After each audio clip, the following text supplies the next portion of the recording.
How to log in or sign up on Instagram. Hey guys, welcome back to the channel. First and foremost, make sure you have updated your Instagram application. For this, head over to Play Store or App Store, tap on it, search for Instagram application, and if there is an update button, make sure to tap on it. If not, you can launch the application by tapping on the open button. After that, you will land to this page. If you have already logged into account, tap on the profile and go to the three horizontal lines. Scroll down to the bottom and tap on add account. Or you could just tap on log in directly.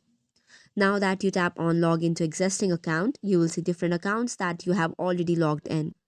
Tap on another account and provide in your email address, mobile number or username and the password to get logged in. However, for a new account, tap on Create New Account button. This will now ask you to give a new username, your email address, phone number, and other additional details. Once you have provided all of it, just tap on Next and your account is ready to use. So that is all for today's video. For more such contents, do not forget to hit the like and subscribe button. Thank you and keep watching.